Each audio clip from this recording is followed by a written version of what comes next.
আমি বললাম, স্যার, আপনি আমাকে কি এরকম প্রাইভেট পড়াবেন, যে প্রাইভেট দরজা বন্ধ করে পড়াতে হবে? আমি একটা মেয়ে মানুষ। আপনার সাথে দরজা বন্ধ করে প্রাইভেট পড়লে মানুষ আমাকে খারাপ বলবে, তাও আবার স্কুল রুমে। তখন স্যার আমাকে উত্তরে বলল, অনিতা, আজকে আমি তোমাকে এমন একটা প্রাইভেট পড়াবো যে প্রাইভেট তুমি জীবনে কখনো পড়ো নাই। আজকে আমি তোমাকে এমন একটা অঙ্ক করাবো যে অঙ্ক তুমি জীবনে কখনো কর নাই। আজকে আমি তোমাকে এমন একটা ইংরেজি পড়াবো যে ইংরেজি জীবনে তুমি কখনো পড় নাই। আমি বললাম, সত্যি বলছেন স্যার? স্যার বলল, হ্যাঁ অনিতা, আমি সত্যি বলছি। তারপর বন্ধুরা স্যার আমাকে খালি রুমে একলা ডেকে নিয়ে পরীক্ষায় ভালো নম্বর দিবে বলে প্রাইভেট পড়ানোর নামে আমার সাথে যা করল, তা শুনলে বন্ধুরা তোমাদের মাথা গরম হয়ে যাবে। সত্যি বলছি বন্ধুরা, আজকের গল্পটি অনেক অনেক ইন্টারেস্টিং। আশা করি তোমরা শুনে অনেক মজা পাবে। পুরো গল্পটি শোনার জন্য বন্ধুরা তোমাদের নিকট আমার বিনীত অনুরোধ। বন্ধুরা, তোমাদের নিকট আমার ছোট্ট একটি অনুরোধ, তোমরা দয়া করে আমার চ্যানেলটিকে সাবস্ক্রাইব করে আমাকে সাপোর্ট করবা। বন্ধুরা, আমার নাম অনিতা। আমি কলকাতার একজন মেয়ে। বন্ধুরা, আমার বর্তমান বয়স 25। কিন্তু আমি তোমাদেরকে যে ঘটনাটি বলবো তা আমার জীবনের বাস্তব একটি ঘটনা, যা আমার মতো একটা ছোট্ট বালিকার সাথে কোনো শিক্ষকেই করা উচিত নয়। বন্ধুরা, আমার জীবনে ঘটে যাওয়া বেদনাদায়ক ঘটনা ঘটেছিল আজ থেকে প্রায় 9-10 বছর আগে। বন্ধুরা, আমি তখন কলকাতা শহরের একটি বেসরকারি স্কুলে ক্লাস 10-এ পড়তাম। আমি তেমন ভালো ছাত্রী ছিলাম না, কারণ টিভিতে সুন্দরী প্রতিযোগিতা দেখে দেখে নিজের সুন্দর চেহারা নিয়ে গর্ব করতাম আর ভাবতাম চেহারা সুন্দর মানেই দুনিয়া আমার হাতের কাছে। তাছাড়া রাস্তাঘাটে ছেলে পেলে, স্কুলের টিচার, এলাকায় সবাই আমার দিকে তাকিয়ে থাকত।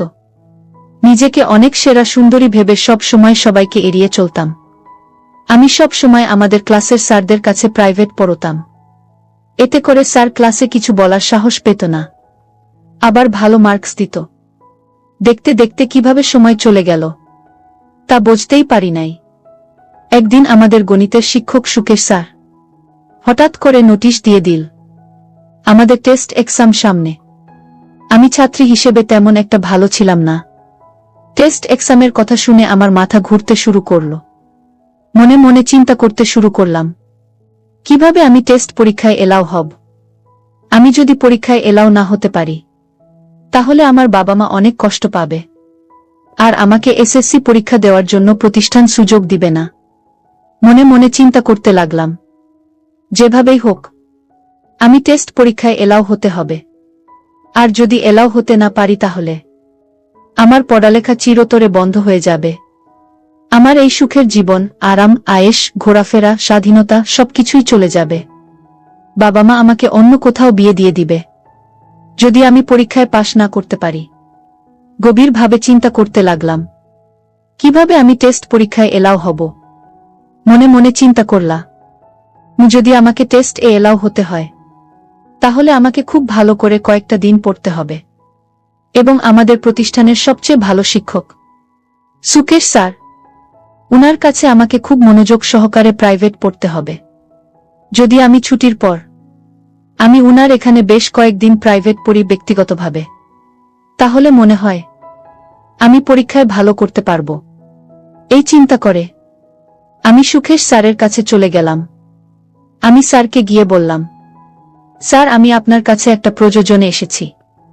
স্যার বল, কি প্রয়োজন? আমি বললাম, স্যার, আমি আপনার কাছে প্রাইভেট পড়তে এসেছি। স্যার, সামনে আমার টেস্ট পরীক্ষা, আর স্যার আপনি যদি আমাকে প্রাইভেট না পড়ান তাহলে নিশ্চিত স্যার আমি ফেল করব। প্লিজ স্যার, আমাকে 1-2টা মাস সময় দিন। স্যার, আপনার পড়া ছাড়া আমি কারো পর তেমন বেশি একটা বুঝি না। আপনি আমারে অঙ্ক, ইংরেজি সব মিলিয়ে পড়াইবেন, আমি আশা করি। স্যার, আপনি যদি আমাকে পড়ান তাহলে আমি নিশ্চিত পাশ করব। প্লিজ স্যার, আপনি আমাকে অল্প কিছুদিন সময় দিন। স্যার আমার কথা শুনে একটা মুচকি হাসি দিয়ে বললেন, অনিতা, ধৈর্য হারা হচ্ছ কেন?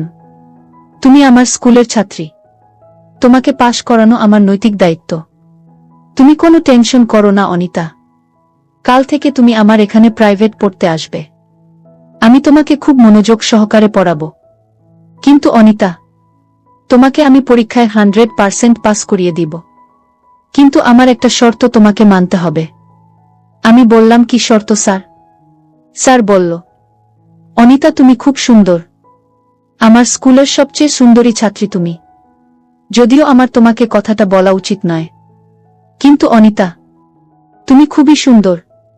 তুমি যদি আমাকে একটিবার সুযোগ দেও, তাহলে যে কোনো মূল্যের বিনিময়ে আমি তোমাকে টেস্ট পরীক্ষায় পাশ করে দিব, এবং কি এসএসসি পরীক্ষায়ও ভালো রেজাল্ট করার জন্য আমি তোমাকে রাত্রে দিনে পড়াবো। তুমি শুধু আমাকে একবার। আমি বললাম, স্যার একবার কি? স্যার বলল, বোকা মেয়ে বোঝে না। তুমি অনেক সুন্দর। তোমার সুন্দরের কোনো তুলনা হয় না। আমি তোমার দিকে চাইলেই আমি যেন তোমার মধ্যে হারিয়ে যাই। অনিতা, আমি তোমার সৌন্দর্যের মধ্যে একবার হারিয়ে যেতে চাই। আমি বললাম, স্যার আমি পরীক্ষায় পাশ করব বলে আপনার কাছে টাকা দিয়ে প্রাইভেট পড়তে এসেছি। কিন্তু আপনি যে স্যার এত নীচ, আপনি যে এত খারাপ, তা আমি আগে জানতাম না। স্যার আপনি কি করে আপনার মেয়ের বয়সী একটা মেয়ের সাথে মেয়ের বয়সী একটা মেয়েকে এরকম প্রস্তাব দেন? আপনার লজ্জা করে না? আপনার লজ্জা শরম কি খেয়ে ফেলেছেন নাকি? সুকেশ স্যার আমাকে বলল, অনিতা তুমি আমাকে যেভাবে অপমানিত করো না কেন, তোমার দিকে তাকালে আমি আর স্থির থাকতে পারি না। অনিতা, আমি সত্যিই তোমাকে অনেক ভালোবাসি। আমি তোমাকে অনেক ভালোবেসে ফেলেছি। আমি তোমার ভালোবাসার আগুনে পুড়তে চাই। প্লিজ অনিতা, তুমি আমার প্রস্তাবে রাজি হয়ে যাও। আমি তোমাকে সকল পরীক্ষায় পাশ করিয়ে দেব। অনিতা, আমি তোমাকে খুব বিনয়ের সাথে বলছি, যদি তুমি আমার প্রস্তাবে রাজি না হও, তাহলে আমি তোমাকে সকল পরীক্ষায় ফেল করাবো। তখন কোথায় থাকবে তোমার স্বপ্ন? কোথায় থাকবে তোমার মডেলিং এর স্বপ্ন? কোথায় থাকবে তোমার বিশ্ববিদ্যালয়ের পড়ালেখার স্বপ্ন? সব ধুলিসাৎ হয়ে যাবে। তোমাকে একটা রিকশাওয়ালার হাতে তোমার আব্বু বিয়ে দিয়ে দিবে, আর তোমার পড়ালেখা চিরদিনের জন্য শেষ হয়ে যাবে। এখন তুমি বলো, তুমি যদি আমার প্রস্তাবে রাজি থাকো, তাহলে আমি তোমাকে কাল থেকে প্রাইভেট পড়াবো। আর না হলে আজকের মতো এখান থেকে চলে যাও। স্যারের মুখ থেকে এরকম ধরনের কথা শুনে আমার মাথায় যেন আসমান ভেঙে পড়ল। যেখানে আমার বয়স মাত্র 15 কিংবা 16 হবে, সেখানে 45 থেকে 50 বছরের একটা বুড়ো লোকের খারাপ নজর পড়েছে। তাও আবার সে আমার স্কুলেরই একজন শিক্ষক। বন্ধুরা বয়স অল্প হওয়াতে তখন আমি সঠিক সিদ্ধান্ত নিতেই ভুল করেছিলাম। স্যারের পাতানো ফাঁদে আমি পা দিয়ে ফেলেছিলাম। রাজি হয়ে গিয়েছিলাম স্যারের সাথে একান্তে প্রাইভেট পড়ার নামে নতুন কিছু করতে।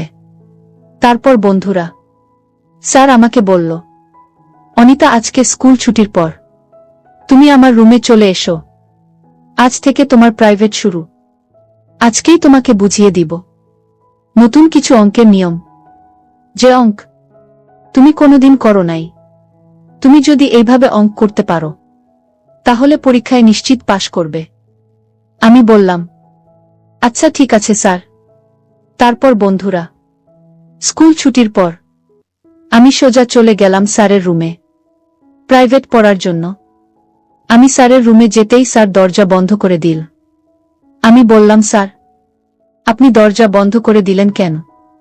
স্যার বলল, আরে বোঝে না, পড়ালেখার সময় অন্য কেউ এসে ডিস্টার্ব করবে, আর পড়ালেখার সময় কেউ এসে ডিস্টার্ব করা আমার কাছে মোটেই ভালো লাগে না। আমি বললাম, স্যার তারপরেও আপনি দরজা বন্ধ করার দরকার নেই। স্যার বলল, কেন? আমি যদি দরজা বন্ধ করে তোমাকে প্রাইভেট পড়াই, তাহলে তোমার কোনো সমস্যা? আমি বললাম, না স্যার, আমার কোনো সমস্যা নেই। তারপরও আমি একটা মেয়ে মানুষ, এভাবে দরজা বন্ধ করে রাখছেন, এটা মনে হচ্ছে ঠিক না। তারপর স্যার আমাকে বলল, অনিতা আমি তোমাকে আজকে যে প্রাইভেট পড়াবো, সেটা তোমার জীবনের প্রথম প্রাইভেট। এরকম প্রাইভেট তুমি আর কখনো করো নাই। সুতরাং এই প্রাইভেট দরজা বন্ধ করে পড়াতে হয়। আমি বললাম, স্যার, আপনি আমাকে কি এরকম প্রাইভেট পড়াবেন যে প্রাইভেট দরজা বন্ধ করে পড়াতে হবে? আমি একটা মেয়ে মানুষ। আপনার সাথে দরজা বন্ধ করে প্রাইভেট পড়ালে মানুষ আমাকে খারাপ বলবে, তাও আবার স্কুল রুমে। তখন স্যার আমাকে উত্তরে বলল, অনিতা, আজকে আমি তোমাকে এমন একটা প্রাইভেট পড়াবো যে প্রাইভেট তুমি জীবনে কখনো পড় নাই। আজকে আমি তোমাকে এমন একটা অঙ্ক করাবো যে অঙ্ক তুমি জীবনে কখনো কর নাই। আজকে আমি তোমাকে এমন একটা ইংরেজি পড়াবো যে ইংরেজি জীবনে তুমি কখনো পড় নাই। আমি বললাম, সত্যি বলছেন স্যার? স্যার বলল, হ্যাঁ অনিতা, আমি সত্যি বলছি।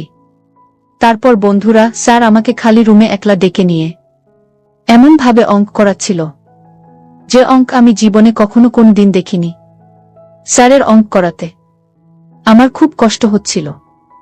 আমি কিছুই বুঝতে পারছিলাম না। হতবাক হয়ে শুধু কান্না করছিলাম, কারণ স্যারের অঙ্কের ধরনটা ছিল একটু অন্যরকম। বুঝতেই তো পারছেন বন্ধুরা, স্যার আমাকে কোন ধরনের অঙ্ক করিয়েছিল। এভাবে বন্ধুরা স্যার আমাকে পড়ার ফাঁকে ফাঁকে প্রতিদিন বিশেষ ধরনের একটা অঙ্ক করাতো, যে অঙ্কটা করাতে প্রথম আমার খুব কষ্ট হয়েছিল। কিন্তু এভাবে স্যার আমার সাথে 1-2 মাস অঙ্ক করার ফলে খুব ভালোই লেগেছিল, এবং এইভাবে আমি আমার টেস্ট পরীক্ষায় উত্তীর্ণ হয়েছিলাম। অবশেষে আমি এসএসসি পরীক্ষায় পাস করেছিলাম। কিন্তু এই পাসটা হয়েছিল একটা বিনিময়ের পাস। এই সামান্য একটা সার্টিফিকেটের জন্য আমার জীবনের সার্টিফিকেটের একটা গুরুত্বপূর্ণ অংশই আমাকে বিসর্জন দিতে হয়েছিল। যাই হোক বন্ধুরা, এটা আমার জীবনের একটা বেদনাদায়ক করুণ অধ্যায়। আমি জানি হয়তো তোমরা বন্ধুরা আমার কথাগুলো অনেকেই বিশ্বাস করবে না, আবার অনেকেই বিশ্বাস করবে। পরেও বলছি বন্ধুরা, পৃথিবীতে এমন কিছু ঘটনা ঘটে যা মানুষ বিশ্বাস করতে খুবই কষ্টসাধ্য হয়। আমার ক্ষেত্রেও ঠিক সেই রকমই হয়েছিল। বন্ধুরা, আমাদের প্রত্যেকটা সমাজেই এরকম ধরনের কুরুচিপূর্ণ মানুষ লুকায়িত আছে, যাদের কাছে তাদের বিলাসিতাটাই বড়, তাদের চাহিদাটাই বড়। তাদের সামান্য পরিমাণ চাহিদার কারণে আমার মতো সহজ সরল মেয়েদের জীবন নষ্ট হয়ে যাচ্ছে, তা তাদের চোখে পড়ে না। তারা অন্ধ, সারা জীবন অন্ধ হয়েই থাকবে। তাদের কপালে বিবেকের আলো কখনো জ্বলবে না। বন্ধুরা, আজকে এই পর্যন্তই। গল্পটি যদি তোমাদের ভালো লাগে তাহলে অবশ্যই লাইক, কমেন্ট, শেয়ার করবা। বন্ধুরা, তোমরা যদি এরকম ধরনের ইন্টারেস্টিং গল্প পেতে চাও তাহলে দয়া করে আমার চ্যানেলটিকে সাবস্ক্রাইব করে আমাকে সাপোর্ট করবা। পরিশেষে তোমাদের সুস্থতা কামনা করছি। ভিডিওটি দেখার জন্য তোমাদের সকলকে